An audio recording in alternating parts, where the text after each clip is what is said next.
Broadcasting from the business capital of the world, this is the Podcast Business News Network. And welcome back, everyone. We're going to talk about something that back in the day people didn't talk about, and that is therapy. Nowadays, somebody is free and happy to say, I'm talking to my therapist later. I'm going to take care of my mental health. 30 years ago, you'd be afraid to be judged if you said that. And that being said, we're going to look at that and the differences between therapy and coaching, because life coaching seems to be trending now. A lot of people, especially after COVID, there's a lot more life coaches out there. The differences between therapy and coaching and how therapy even works. If you've never done it before, we have aversions for those things. We stay away, like, I don't know about that. So we're gonna work through that. She is an amazing psychologist, author as well, has written a couple of books, including a workbook that helps people navigate through their challenges. You're not alone. We all have those challenges. Let's bring her back in here. Dr. Ann Creekmore joins us. Hi, Ann. How you doing? Hey, Steve, doing good. How are you? I'm well. I'm well. And I've seen it from both angles in my life, therapy and coaching, and how they're different. In your mind, how do you feel they are different? What are the little nuances, and why would you pick one over the other?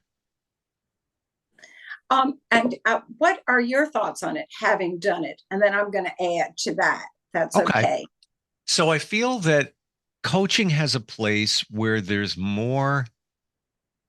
action items that you can take care of to move things forward, but it doesn't go into the understanding of why you're there and how you got there, which can be important. Therapy gives you that understanding.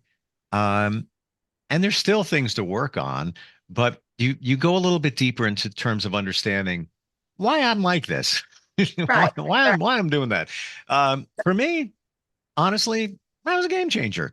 And was not like a complete surprise, but it was like, that makes sense now. That makes sense now. Mm-hmm. They're both ways to vent.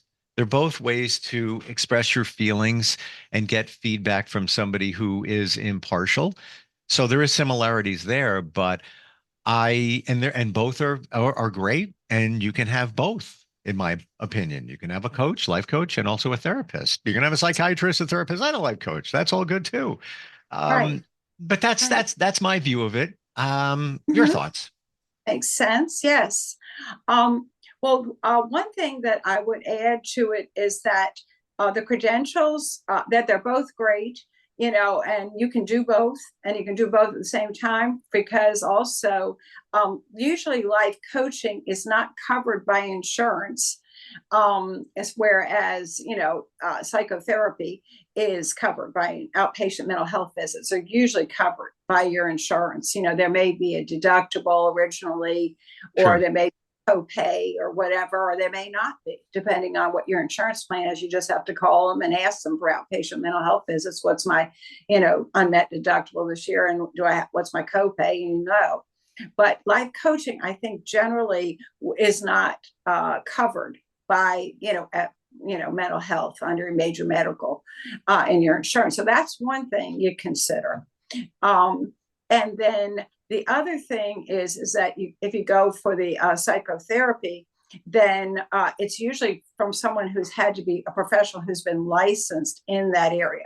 They have to be licensed as a licensed clinical psychologist, which is what I am, or licensed as a licensed professional counselor, like a master's in counseling psychology, or a license in social work, a master's in social work, and that you've gone through all the nationals exams, and you've gotten credentials. So you've got someone who's gotten a lot of background in the mental health and diagnostics, and the deep, like you were mentioning, maybe the deeper things.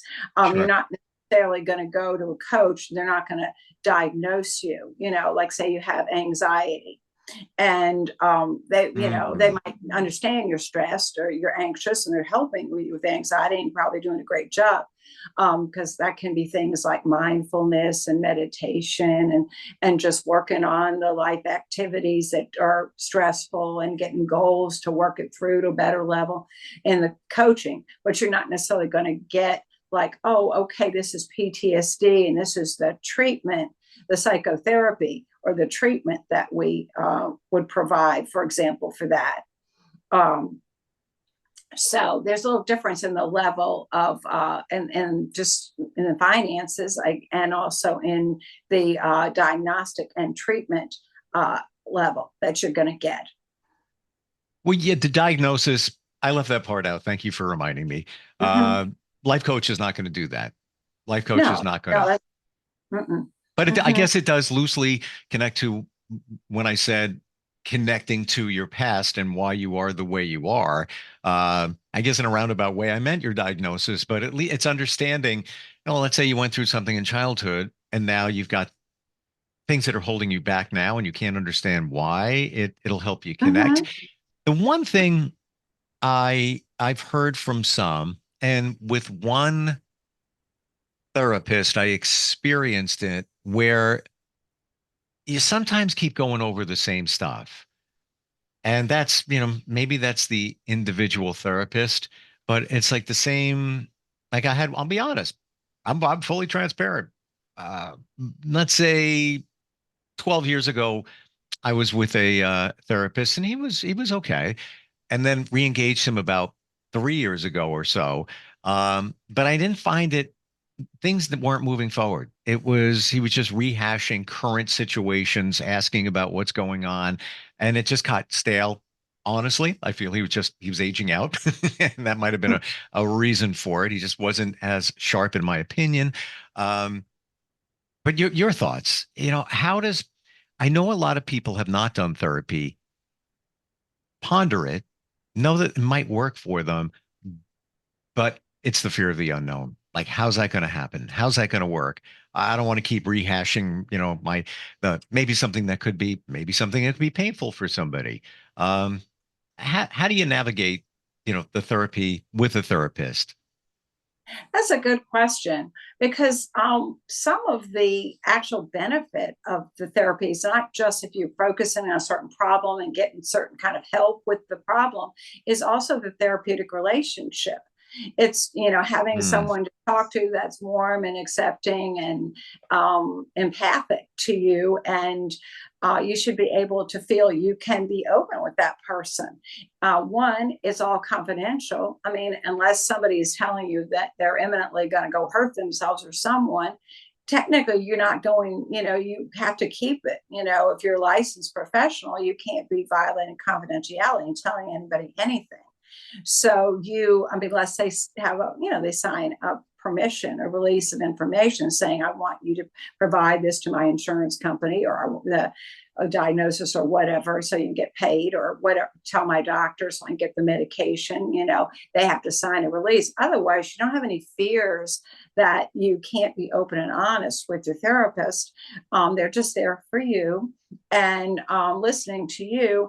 And you can also share with your therapist anything that's bothering you. In fact, that's really the best way to feel like, you can open up. And if they said something that didn't make sense, you want to ask a question about it. Or, if you felt something, misunderstood. And I think I had a sentence on a telehealth. Sometimes you don't hear things quite as well. And I think I might have said something yesterday to a client about something being difficult, and she heard it as she was being difficult, and she said, did you say I was being difficult? I said, oh, no, I certainly didn't. I was saying that was difficult, and then we cleared it up right then at the moment, instead of her maybe getting off the telehealth and going, oh gee, I'm not doing the right things with my therapist. So it's always important just to speak up to your therapist and get things cleared. and that can just be healing, because this person may feel that she isn't doing right in general, with people, or people don't like her. But if she asked her therapist, did you feel like, I'm doing this wrong? And she says, no, I think you do a great job with that. That can just be a healing moment within the therapeutic relationship right then. So I don't know if that answers your question enough. Yeah, and thank you for sharing that. Do you have situations where you'll be working with someone and they have a situation and they just like to keep bringing it up, almost as if they're, let's say it's a spouse and they're having challenges in their marriage, and it's, Mhm. oh, this is what he's doing, or she, all the time. I got to deal with that. Did it again. So it's almost as if you become the friend to hear them purge. I'm sure that happens from time to time when you're working with somebody. And how do you deal with that? How do you move things forward so that it's a productive session? Well, I mean, there's a lot of part of it is the person has to understand, as we all probably do understand, that we can only control ourselves. I mean, we can only change ourselves. We can't change anybody else. I mean, there are things about ourselves that we can focus in on that will have an impact on our relationship with another person or our environment. And we need to focus on changing those. And not just talking about a problem, and but working like, well, how can I make changes myself, the client make the changes themselves, to be able to impact on that. I mean, say it was a spouse, for example, and they're having problems. One thing can be suggested: have you all talked about getting marital counseling?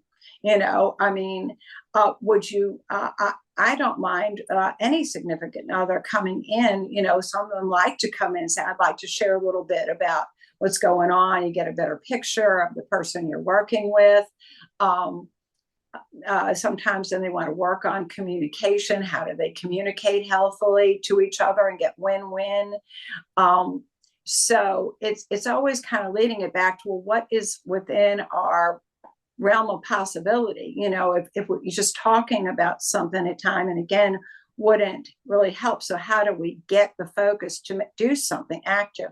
I would say I'm kind of more of an active therapist myself, not so that when people first come in, they get a clinical evaluation. I do a real thorough, I mean, I by the end of the second time, I kind of know their diagnoses. They've taken the ADHD test. They've taken the dissociative experience test.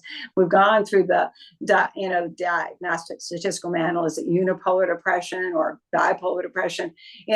What complex PTSD? We know, the whole background and so on, so that we can always relate those things to, whatever the problem is. It's like, well, if you've got complex PTSD and you have had a lot of triggers from your past, you keep having this problem with your spouse.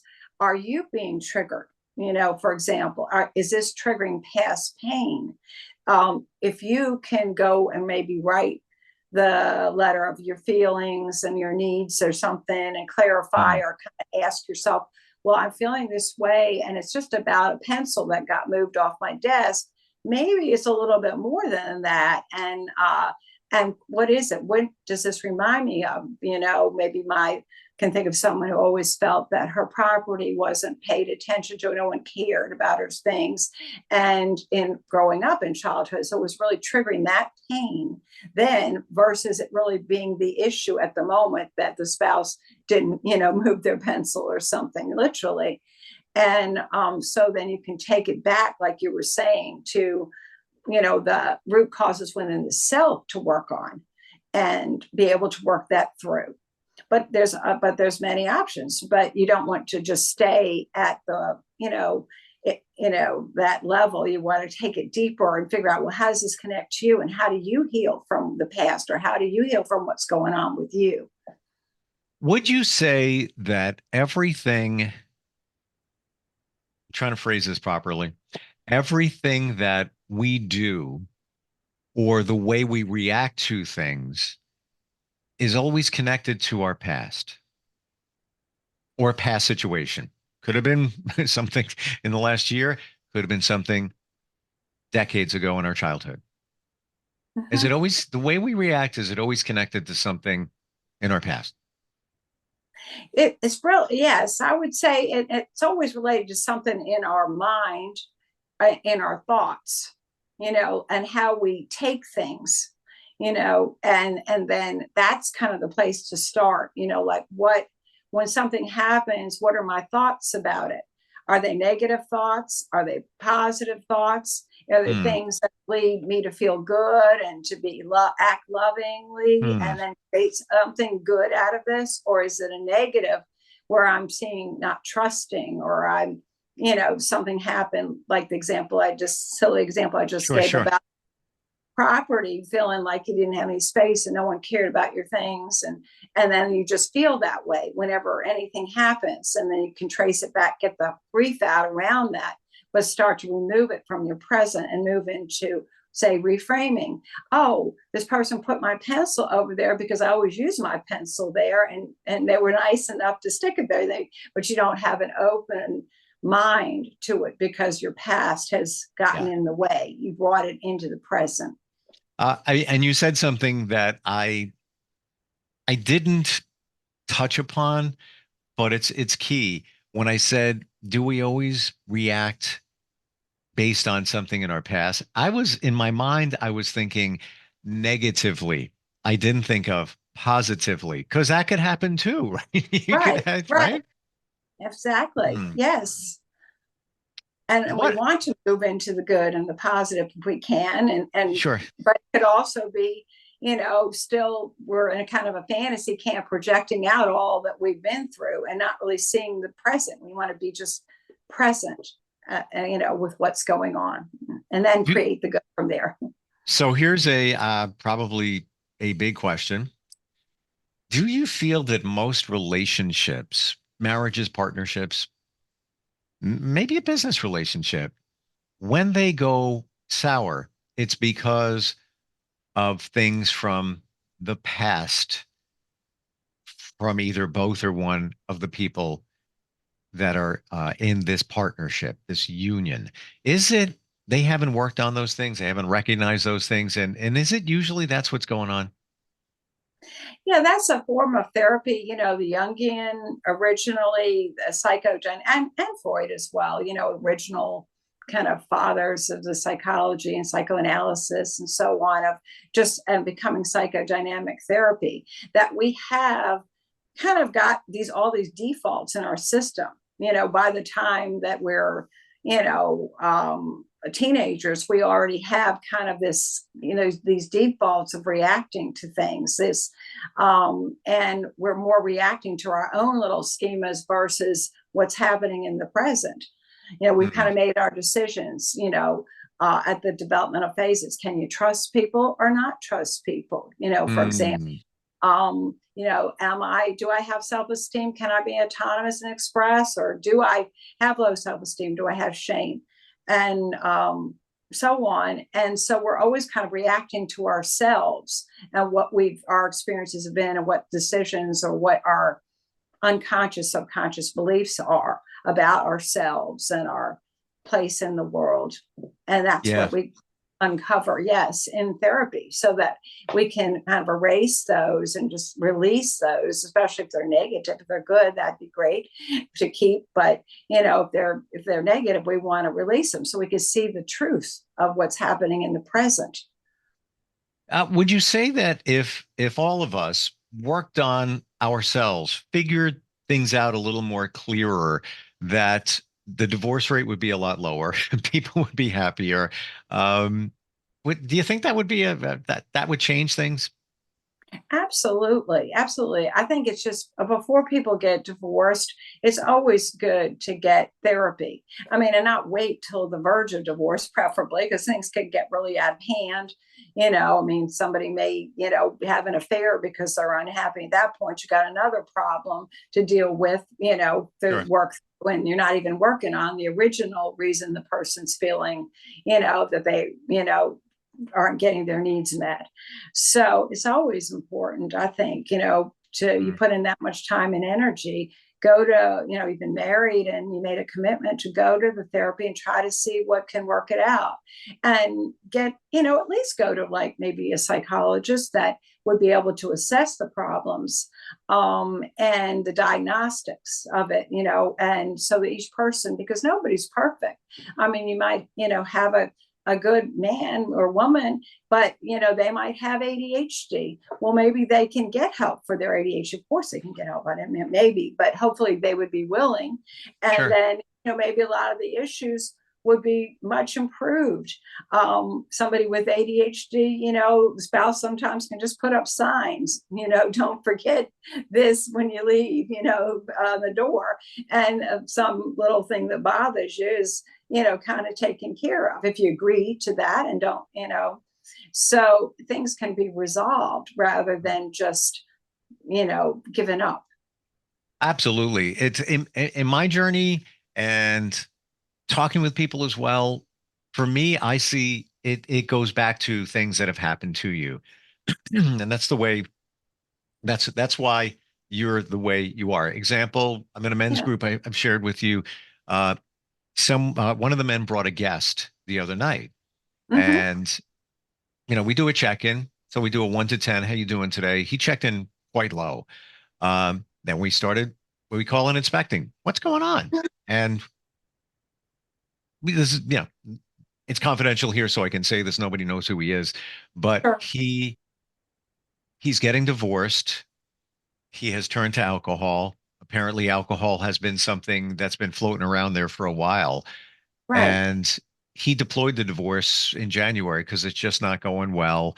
And I said, tell me about your parents. What's going on there? His mom passed away when he was 27. He's now 45. And his father passed away in the last, I want to say, year or so, maybe two, maybe a year Mhm. and a half. And you could tell right away his mom's passing. It was a big deal for him. Yeah. And I think, even then he started derailing a little bit. And then I think that the trauma of dad passing away hit him hard. And I'm sure that had a lot to do with his marriage. Understandable, but then he turned to alcohol, and that's really he's spiraling down. But Right. I said to him, take heart in knowing that you're intelligent. You know what's going on. He was very sharp. He was all over the place, but he knew, he brought up his mom, brought up his dad. He knew what was going on there. Now he has to get a grip on the alcohol and everything else. And he has Exactly. young children, and there's a whole big thing going on there with the family dynamics. But my point here is it goes back to the stuff we do goes back to things we've experienced, whatever it might be, whenever it might have been. Uh, Exactly. yeah, Exactly. Yeah, I agree completely. And then I agree too, that like you said about the alcohol, the first step is about, like I said, you can only control yourself or change yourself. And what can you do to improve? And if you're numb in pain with alcohol, you're never going to get through the pain, but then you don't want to deal with the pain. Why? Because you're just going to turn the coping mechanism of alcohol. And so you want to, to drown sorrows, but you got to work on getting stable and not having the alcohol problem. And so yeah, so you're working on yourself all the time. absolutely. Yeah. Oh, and you need somebody to work on it with you. That's the thing. You know, Yeah, yeah, that's it that's does. where therapy comes in. Absolutely. Yeah. Yeah. Final question. Does it make you feel good, Anne, to have those aha moments with the people that you work with where now I get it. Now I figured it out when they tell you that? Absolutely. Yes, it Okay. does. Uh-huh. Mm. And they'll, like if they say, you know what, I think you hit the nail on the head, it's good because we're just really connecting and we know what we're working on. And so yes, it is Mm. a good feeling. Hmm. Well, I personally have to tell you, your book, Love Yourself, Love Your Life, just is fantastic. I think It really is. Like it's like the go-to. You have to love yourself. You have absolutely. to. Can I share something with you? It's really like Absolutely. ridiculous. I don't want to run out of Absolutely. time here, but Yeah, please. um, I wasn't never a big fan of The Doors. The song touched me. I just, it's a good song. until I got older. The last couple of years, like, that's a good song. And, I would think of, somebody that I would be connected to that song would fit, where it's like, I'm gonna love you till the stars fall from the sky and all that. Uh-huh. I was, I am the most humble person on the planet, but I was at the gym the other day and I put it on and I listened to it a few times. And I felt that song was from me to me. Oh, beautiful. Yes. You know what I'm saying? Absolutely. Absolutely. We want to get to that love, just to be of love. And once you're of love, you can be loving out everywhere, but it has to be within, letting go of the fear and being of love and loving yourself. Yeah, it was like an epiphany. Beautiful. It was like Beautiful. hearing it, I'm like, yeah, that song could be me singing it to me because I've gotten to that point where I'm okay with me. We're good. We're all right. Right. And it really brings up a point too with that we're look outward for that love. I mean, we're taught romance, you're going to find the one, that special one, and then it's going to heal everything in your life, and you're going to get all that feeling of self-love, from this person. And it just doesn't work that way. It doesn't work. So you could take all those songs and if you turn them in on yourself, for yourself, we're trying to let go of fear and be of love. And then we can just spread the love that way. And then hopefully find someone else that's at the same page with that and love themselves. And then you're really working together in a healthy relationship. Right. Because you cliche, you found yourself, you figured it out. And they say that once you're at that point, then you attract it, you bring it, it comes to you. Exactly. Because two people are in the same spot. Been there, done that though, in terms of trying to find that others giving it to you, like the classic line, "You complete me." No, exactly. No, bad bad choice. bad. You know what it is? You know what it is? Instead of "you complete me," you compliment me. Yes. And I don't mean like give me compliments. I mean compliment my life. And as you should do that to somebody else's life, where it just makes things better. But you don't need somebody to give you something that's missing, as incomplete. Exactly. Like you said, it's too much. I mean, it won't. It's more like the icing on the cake. You want to be a whole, fulfilled person and have self-esteem and self-love, and then meet with someone, hopefully on that same journey, and then you just keep helping each other stay that way, keep growing that way. It's like getting to the point where you're good with yourself and you put on some, new clothes and you're like, yeah, that feels real good. But the clothes could be that person. Because it feels good to be around them, but I'm good already. And what's the best way if somebody wants to pick your brain, have some questions, maybe start the journey of some therapy? Yes, I think the easiest way is just to go online to Psychology Today and just look me up, Ann Creekmore. And then my link is right on where I am. So it'll go straight to my website, my practice and my books and my phone number and emails and all that good stuff. Love it. Love talking with you. Again, the books. I'm not a big book person. I should be, but I just don't have the time. Yours is, you go right to what you're thinking in that book, and all the info is there in a short number of pages, but it's written non-clinically where we can all understand it. And by the way, I want everybody to know your pen name is A.P. Filosa if you want to check out the books. But either way, great having you on here. Always appreciate it. Oh, well, thank you so much. Yeah, I really enjoy talking with you as always. Amen. You're sharing. And do I owe you a copay? No. All right. Thanks. We'll talk. We'll catch up soon. Thanks again. Okay, thanks. Thank you. We'll be right back. Are you looking for even more of the podcasts and hosts that you love? The Podcast Business News Network is proud to announce that you now have even more ways to listen live. Check out the MyTuner Radio, online radio box, and Simple Radio apps on iOS and Android, or find us online. Search for Business News Network on mytuner-radio.com, or search Podcast Business News Network on streama.com and onlineradiobox.com/US. Take your podcast on the go and don't miss a minute of the action.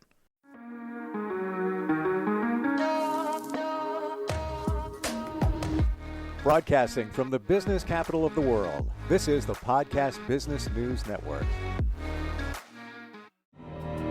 For nearly 2,000 severely injured veterans, everyday life has become filled with barriers. Day-to-day simple tasks can become pretty daunting. I have to carry my chair up 2 flights of steps or have somebody do it for me. What scares me the most is just the falling. When I'm struggling with my house, I think, to have that one great barrier just knocked down, it's crucial. Home for Our Troops is a wonderful nonprofit that builds a Mortgage-free, fully adaptive, handicap-accessible house. And there's no catch. It'll be our very first home that we've ever owned. This is a game changer. This is where your life begins again. We need you to join us in completing this important mission. Please visit hfotusa.org and help build homes and rebuild lives. Because of you, everything's going to be okay.